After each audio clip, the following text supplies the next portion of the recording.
Viewers, ধরাইল জমিদার বাড়ি যখন আপনি প্রবেশ করবেন তখন শুরুতেই আপনাকে এই রাস্তা দিয়ে ভিতরে যেতে হবে এবং এই রাস্তার পাশে আপনি একটি মাঠ দেখতে পাবেন, যেটি এখন বর্তমানে খেলার মাঠ হিসেবে এটি ব্যবহৃত হচ্ছে।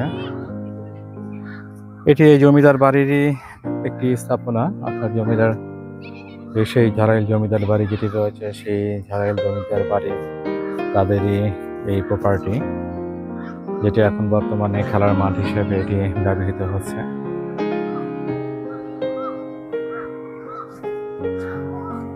দেখতে পাচ্ছেন এই রাস্তা দিয়ে আপনার ভিতরে প্রবেশ করতে হবে সেই ঝাড়াইল জমিদার বাড়িতে যাওয়ার জন্য, এবং এই পাশে ভিউয়ার্স একটি প্রাইমারি স্কুল রয়েছে, যেটা আপনার ধরাইল প্রাইমারি স্কুল হিসাবে এটি আপনার পরিচিত।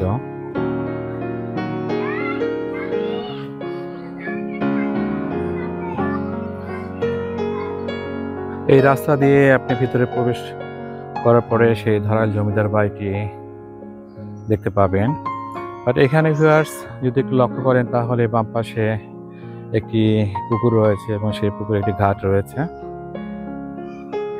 এই ঘাটটি যদি একটু দেখানোর চেষ্টা করি তাহলে দেখতে পাচ্ছেন সেই জমিদার বাড়ির সেই পুকুর এবং সেই পুকুর ঘাট এখানে রয়েছে।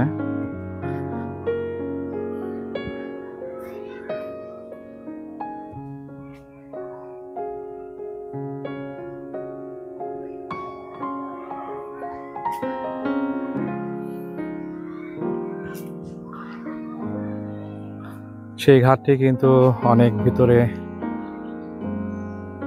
দিকে চলে গেছে, অর্থাৎ এই পুকুরটি বোঝা যাচ্ছে যে আসলে অনেক ডিপ একটি পুকুর, এবং এখানে সেই পুকুর পাড়ে যে ঘাটটি দেখতে পাচ্ছেন সেই ঘাটের যে দূরত্ব সেই দূরত্বটা কিন্তু ভিউয়ার্স অনেক দূর পর্যন্ত গেছে। হয়তো এই পুকুরটি হয়তো আরো অনেক বড় ছিল, সেটি হয়তো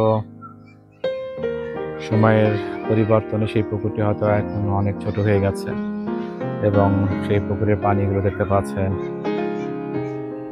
অযত্ন অবহেলায় এখানে বিভিন্ন ধরনের ময়লা জমে গেছে, এবং যতটুকু মনে হয় যে এখানে আপনার সেই পুকুরে হয়তো পাট অনেক সময় দেখা যাচ্ছে যে ধরনের কিছু হয়তো পানিতে যেগুলো ভিজিয়ে রাখে পাট গাছ, সেই টাইপের হয়তো কোনো কিছু এখানে হয়তো করা হচ্ছে।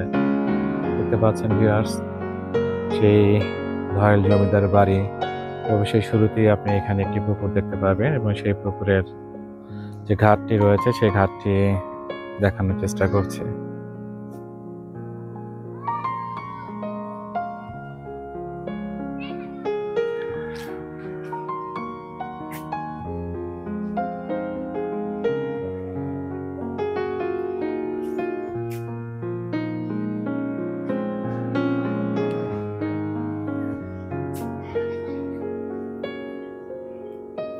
এই পুকুর ঘাটে ভিউয়ার্স কত স্মৃতি এখানে জড়িত রয়েছে। হয়তো সেই সময় যারা জমিদার হিসেবে যারা এই জমিদার বাড়িটি রাজত্ব করতেন তারা হয়তো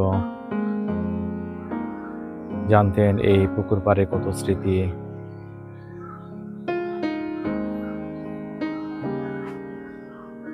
এই পুকুর ঘাটে রয়েছে। সেই পুকুর পাড়ে সেই ঘাটটি এখন স্মৃতি হিসাবে এখানে দাঁড়িয়ে রয়েছে।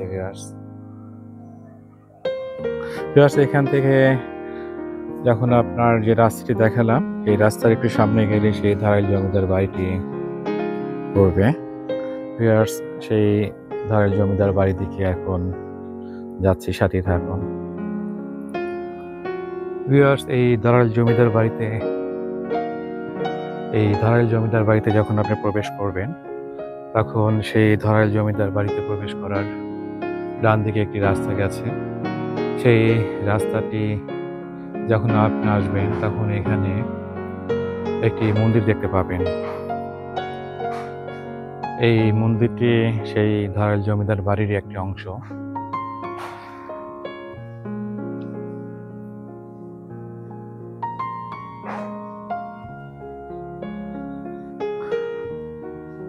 ভিউয়ার্স, এই ধরেল জমিদার বাড়িটি যদি শুরু থেকে বলা যায় তাহলে এটি আপনার নাটোর জেলার সদর উপজেলার সেই দীঘাপতিয়া যে ইউনিয়ন রয়েছে, সেই দীঘাপতিয়া ইউনিয়নে এই ধরেল জমিদার বাড়িটি অবস্থিত।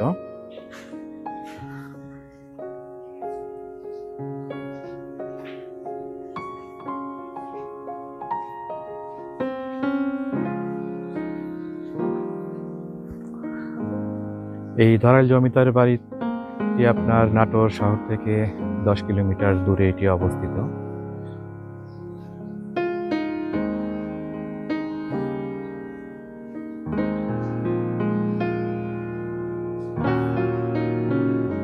ভিউয়ার্স, এই ধরেল জমিদার বাড়ির ইতিহাস সম্বন্ধে যতটুকু জানা যায় সেটি হচ্ছে এই ধরেল জমিদার বাড়ির গোড়াপত্তন আসলে কে করেছেন এটি কিন্তু এখনো আসলে ইতিহাস থেকে ওইভাবে জানা যায় না।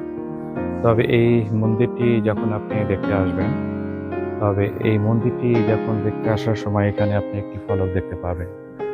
মন্দিরের যে সিঁড়ি রয়েছে সেই সিঁড়ির এখানে একটি ফলক রয়েছে, অর্থাৎ মন্দিরটি সেই ভিত্তিপ্রস্তর স্থাপন যখন আপনার করা হয়েছিল তখন এখানে যে একটি ফলক এখানে রাখা হয়েছে, সেই ফলকটি যদি ভিউয়ার্স লক্ষ্য করেন তাহলে দেখবেন যে এখানে অবশ্য এই ফলকটি যদি একটু আপনাদেরকে দেখাই, দেখতে পাচ্ছেন এখানে সেই ফলকে যেটি নাম রয়েছে আপনার শ্রী শশী মোহন দাস।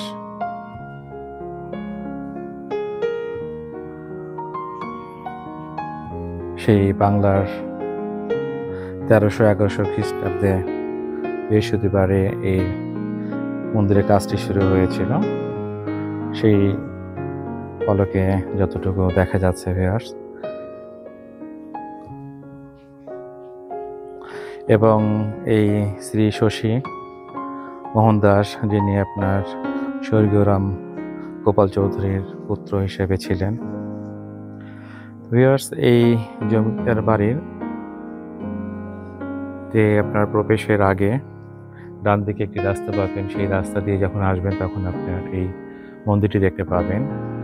এতেই জমিদার বাড়ির আসলে ইতিহাস থেকে যেহেতু জমিদার বাড়ি কত সালে এটা নির্মিত হয়েছিল সে ধরনের কোনো কিছু উল্লেখ না থাকলে এবং এই জমিদার বাড়ি গোড়াপত্তনটি কে করেছিলেন সেই ধারণাটুকু যেহেতু এখানে স্পষ্ট নেই, সেই দিক থেকে ভিউয়ার্স এই ফলক থেকে যতটুকু ধারণা করা হয় যে জমিদার শশাঙ্ক চৌধুরী এই ধরেল জমিদার বাড়ি গোড়াপত্তন করেন বাংলায় সেই 1311 খ্রিস্টাব্দে। এই মন্দিরটি যেটি দেখতে পাচ্ছেন সেই মন্দিরের ফলক থেকে ধারণা করা হয় যে এই ধরেল জমিদার বাড়ি যেটি রয়েছে সেই ধরেল জমিদার বাড়িটি সেই বাংলা 1311 খ্রিস্টাব্দে নির্মিত হয়েছিল। ভিউয়ার্স, এখানে এই মন্দিরটি এখন আসলে অযত্ন অবহেলায় পড়ে রয়েছে। এখানে এই মন্দিরে আর তেমন কোনো সেই ধর্মীয় অ্যাক্টিভিটিস যেটি রয়েছে সেটি আর হয় না। দেখতে পাচ্ছেন সেই মন্দিরের ভিতরে সেই দেবদেবীর মূর্তি রাখার জন্য যে পাটাতন সেই পাটাতনটি এখানে রয়েছে এবং এখানে একেবারে অযত্ন অবহেলা রয়েছে। সেই মন্দিরের জানালাগুলো খুলে যাচ্ছে এবং এখনো যদি লক্ষ্য করেন ভিউয়ার্স তাহলে হয়তো সেই মন্দিরের গায়ে সেই স্থাপত্য শৈলীগুলো এখনো কিছুটা চোখে পড়ে, যদিও যেভাবে এখানে অযত্ন অবহেলা রয়েছে হয়তো বা এই স্থাপনাগুলো হয়তো একসময় আর থাকবে না, এগুলো হয়তো একসময় আস্তে আস্তে হয়তো ধ্বংসপ্রাপ্ত হয়ে যাবে। তারপরে ভিউয়ার্স যতটুকু এখানে রয়েছে সেই স্থাপত্য শৈলীগুলো দেখানোর চেষ্টা করছি। এখানে দেখতে পাচ্ছেন সেই মন্দিরের ছাদ, সেগুলো এখন অনেকটাই ভেঙে পড়ার উপক্রম হয়েছে। আর সেই মন্দিরের ভিতরে ভিউয়ার্স এতটাই অযত্ন অবহেলা রয়েছে যে এখানে সেই জ্বালানি কাঠ হিসাবে যে খড়িগুলো রয়েছে সেই খড়িগুলো এখানে রাখা হয়েছে এখানে যখন আপনার মন্দিরটা খুব একটু বড় না, মন্দিরের শুরুতে যদি লক্ষ্য করেন তাহলে দেখতে পারবেন এখানে দুটি আপনার সেই পিলার এবং পিলারের উপরে দুটি টপের মতো রাখা হয়েছে, যেগুলোতে আপনার সেই হিন্দু ধর্মাবলম্বীদের সেই তুলসী গাছ, যেটি তারা তাদের অনেক মূল্যবান গাছ হিসেবে মনে করে থাকেন, সেই গাছ দুটি এখানে রয়েছে।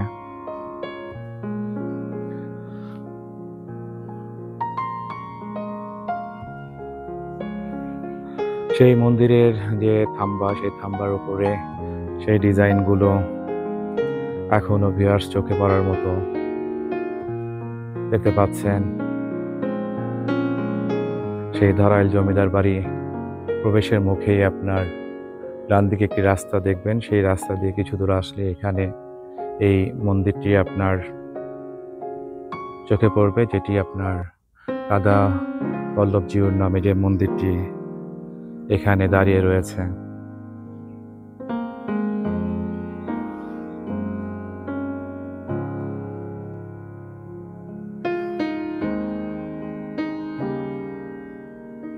দেখতে পাচ্ছেন সেই মন্দিরের দেয়ালে কত চমৎকার ডিজাইন করা ছিল, এবং সেই ছাদের কিনারে সেই ডিজাইনগুলো এখনো কিছুটা হলেও সেখানে দাঁড়িয়ে রয়েছে।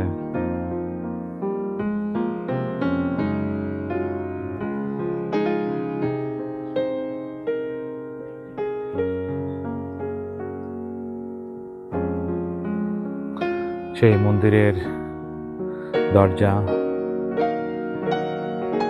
এখনো ভাঙা অবস্থায় সেখানে রয়েছে, বাট জানালার কোনো অবশিষ্ট নেই, সেগুলো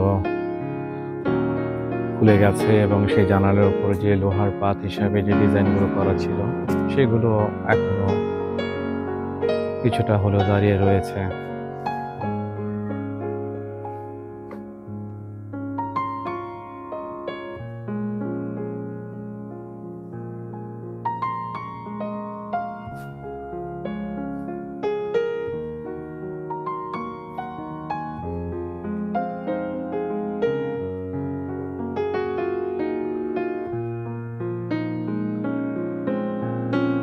ভিউয়ার্স, সেই রাধাবল্লভ জিউর মন্দির যেটি দেখানোর চেষ্টা করলাম, মন্দিরটি খুব একটা বড় না, মাঝখানে সেই দেবদেবী রাখার জন্য একটি পাটাতন এবং দুই পাশে দুটি ঘর রয়েছে।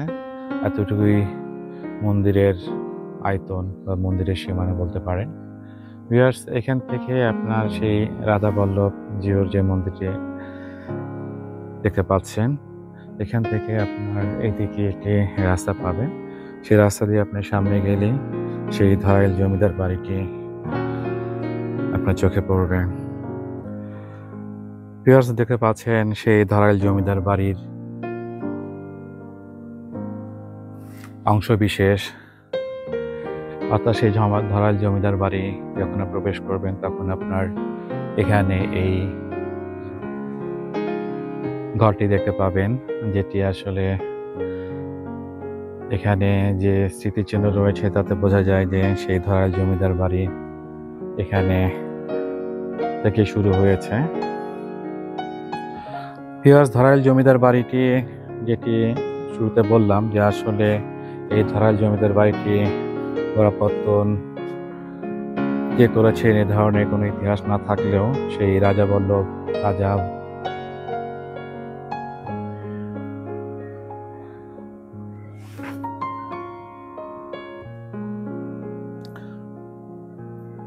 সেই রাধাবল্লভ জিউর যে মন্দিরটি রয়েছে সেই মন্দিরের একটি ফলক থেকে ধারণা করা হয় যে শশাঙ্ক চৌধুরী জমিদার হিসাবে এই ধরাইল জমিদার বাড়িটি নির্মাণ করেছিলেন, যেটি আপনার বাংলার 1311 খ্রিস্টাব্দে ধারণা করা হয়। দেখতে পাচ্ছেন সেই ধরাইল জমিদার বাড়ির যে ওয়ালটি রয়েছে সেই ওয়ালটির একপাশে ভিউয়ার্স দেখানোর চেষ্টা করছে। ভিউয়ার্স, এরপরে আপনার এখানে সেই ধরাইল জমিদার বাড়িতে যখন আপনি প্রবেশ করবেন তখন আপনার এখানে যে রাস্তাটি রয়েছে এই দিক দিয়ে আপনার ভিতরে প্রবেশ করবেন।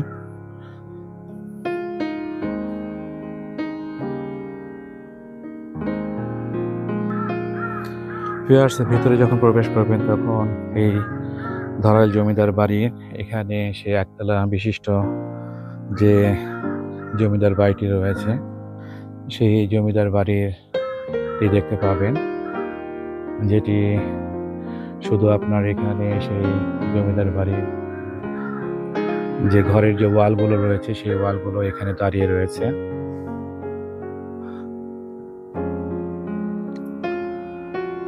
সেই ওয়ালগুলো দেখতে পাচ্ছেন অযত্ন অবহেলায় সে ওয়ালগুলো ফাটল ধরে গেছে এবং সেই ওয়ালের ওপরে আপনার বিভিন্ন লতাপাতা এবং আগাছাগুলো এখানে তৈরি হয়ে গেছে, যে কারণে এই স্থাপনাটি আসলে অনেকটা ঝুঁকিপূর্ণ অবস্থায় রয়েছে। ভিউয়ার্স, এখানে যখন সেই ধরাইল জমিদার বাড়ি যে বাংলার 1311 খ্রিস্টাব্দে যেটি নির্মিত হয়েছিল এবং যার জমিদার হিসাবে জমিদার শশাঙ্ক চৌধুরী যিনি ছিলেন, সেই জমিদার বাড়িটি এখন বর্তমান অবস্থাটি দেখতে পাচ্ছেন। এখানে ভিউয়ার্স একটি সিঁড়ি ছিল, সেই সিঁড়ি দিয়ে ওপরে যেহেতু প্রবেশের সুযোগ ছিল। এই জমিদার বাড়িটি আসলে একতলা হিসেবে এখন যেহেতু দাঁড়িয়ে রয়েছে, বাট এটি আপনার হচ্ছে সেই ধরাইল জমিদার বাড়িটি আসলে কয়তলা ছিল এটি আসলে ধারণা করা যায় না। যেহেতু এই পাশে একটি সিঁড়ি রয়েছে, সেই সিঁড়ি থেকে ধারণা করা যেতে পারে হয়তো জমিদার বাড়িটি দোতলা বিশিষ্ট হতে পারে। দেখতে পাচ্ছেন সেই ধরাইল জমিদার বাড়ি ছাদবিহীন, এখন শুধুমাত্র ওয়ালগুলো দাঁড়িয়ে রয়েছে।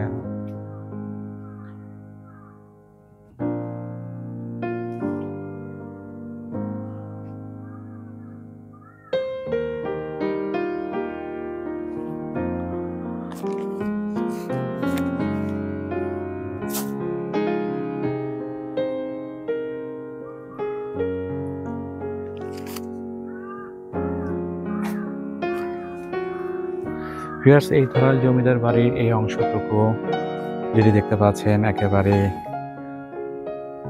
ভগ্নদশা অবস্থায় রয়েছে এবং এই পাশে ভিউয়ার্স আরেকটি আপনার সেই দোতলা বিশিষ্ট একটি বাড়ি রয়েছে, যে বাড়িটি আপনার ধরাইল জমিদার বাড়ির একটি অংশ। সেই বাড়িটি দেখতে পাচ্ছেন। এই বাড়িটি ভিউয়ার্স এখন সেই জমিদারের হয়তো উত্তরসূরি তারা হয়তো এখন বসবাস করে, কারণ সেই বাড়িটি কিছুটা হলো দোতলার অংশটুকু দেখে বোঝা যাচ্ছে যে এখানে কিছুটা হলো যত্নশীল অবস্থায় রয়েছে। এই পাশে ভিউয়ার্স এখানে সেই ধরাইল জমিদার বাড়ির আর কিছু অংশ বিশেষ রয়েছে, সেগুলো যদি একটু দেখানোর চেষ্টা করি। দেখতে পাচ্ছেন সেই জমিদার বাড়ির শুরুতেই আপনার এখানে সেই ঘরের থাম্বাগুলো এখানে দাঁড়িয়ে রয়েছে এবং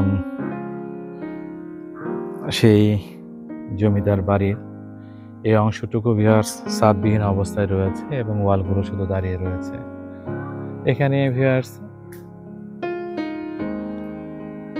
জমিদার বাড়ির অংশ বিশেষ বলতে এখানে এই দুটি অংশ রয়েছে, আর এখানে দোতলা যে অংশটুকু দেখতে পাচ্ছেন সেই অংশটুকু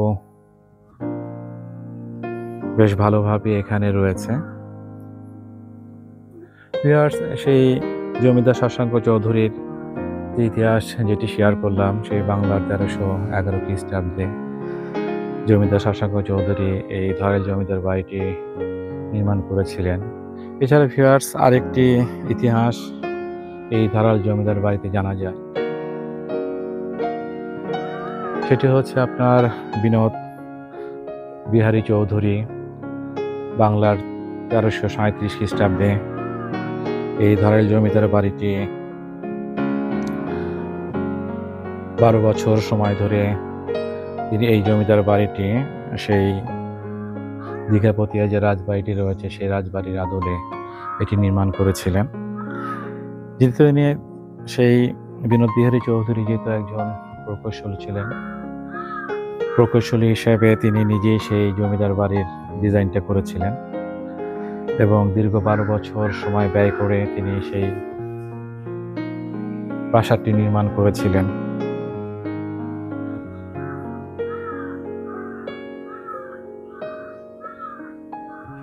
এটি বাংলা 1337 খ্রিস্টাব্দে সেই বিনোদ বিহারী চৌধুরী তিনি এই ধারাইল জমিদার বাড়িটি নির্মাণ করেছিলেন। সেই দিঘাপতিয়া যে রাজবাড়িটি রয়েছে সেই রাজবাড়ির আদলে। এখানে একটি গর্ত দেখতে পাচ্ছেন, যদিও এখানে এটি পিলার দিয়ে ঢেকে গেছে, বাট এই গর্তটি আসলে একসময় একটি সুড়ঙ্গ হিসেবে এটি ব্যবহৃত হতো এবং এই সুড়ঙ্গ দিয়ে যতটুকু এখানে জানা যায় যে এই সুড়ঙ্গ দিয়ে সেই দিঘাপতিয়া যে রাজবাড়িটি রয়েছে সেই রাজবাড়ি পর্যন্ত যাওয়া যেত। হয়তো সেই সময় সেই রাজবাড়িগুলো যত সুন্দরভাবে করা হতো সেই দিক থেকে হয়তো তাদের বিভিন্ন ধরনের সেফটি সিকিউরিটির জন্য সেই সুড়ঙ্গগুলো তারা তৈরি করতেন। এখানে যে দরজাটি দেখতে পাচ্ছেন সেটি কিন্তু সেই ধারাইল জমিদার বাড়ির সেই সময়কার নির্মিত সেই দরজা জানালাগুলো। এই পাশে একটি মন্দির রয়েছে। এই মন্দিরটি অবশ্য এখানে যদি লক্ষ্য করেন যে মন্দিরটি ভিউয়ার্স সেই হিন্দু ধর্মাবলম্বী যারা রয়েছেন তারা এখানে পূজা অর্চনা করে থাকেন। এই ধারাইল জমিদার বাড়ির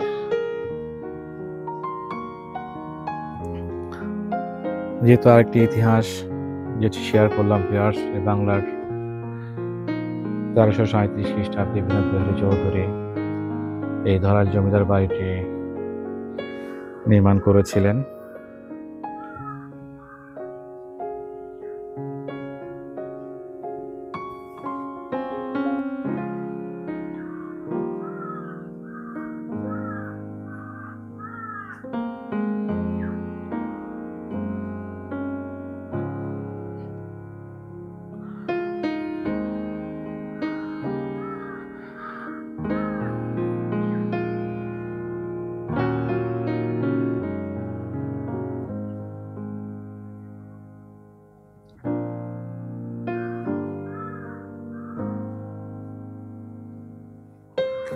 দেখতে পাচ্ছেন ভিউয়ার্স সেই কালের সাক্ষী হিসাবে দাঁড়িয়ে রয়েছে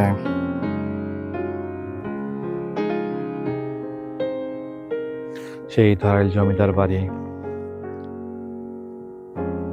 এখানে এক সময় কত মানুষের আনাগোনা ছিল, সেই জমিদারদের জমিদারি প্রভাব প্রতিপত্তি আজকে অস্তিত্বহীন অবস্থায় রয়েছে।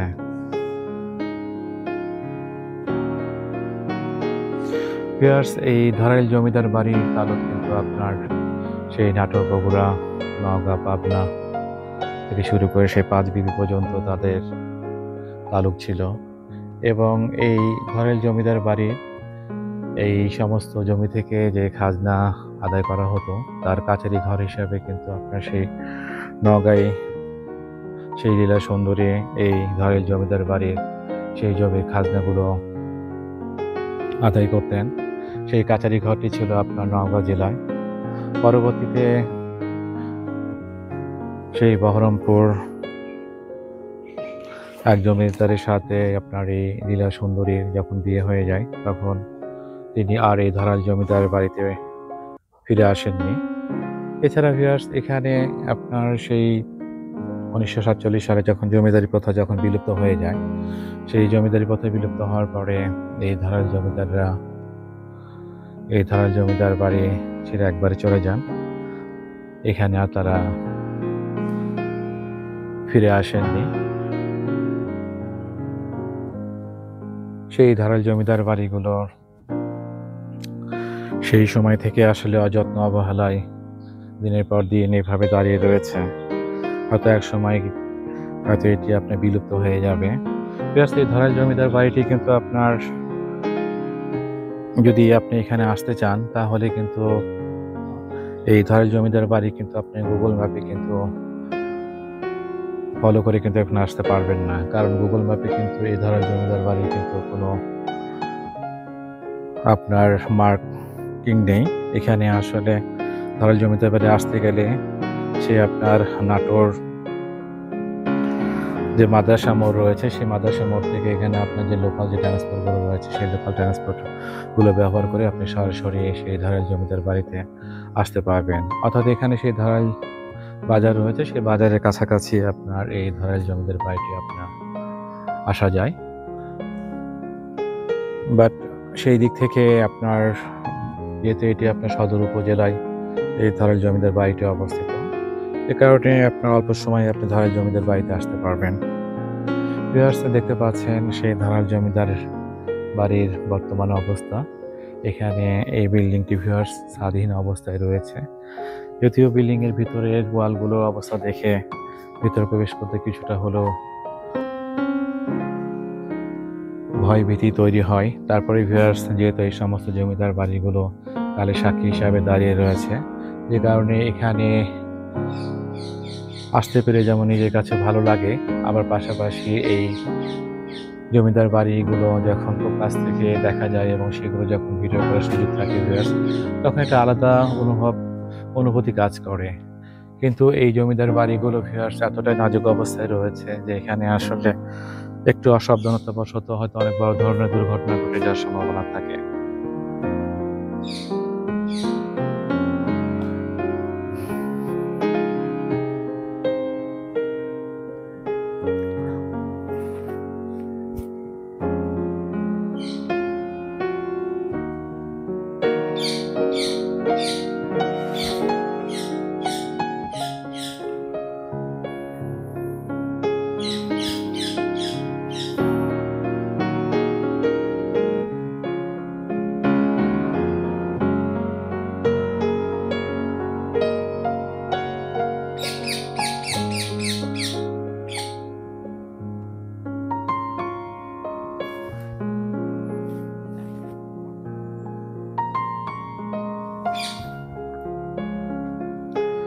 ভিউয়ার্স, এই ধারাল জমিদার বাড়ি থেকে আজকে পর্যন্ত ধন্যবাদ। ভালো থাকবেন।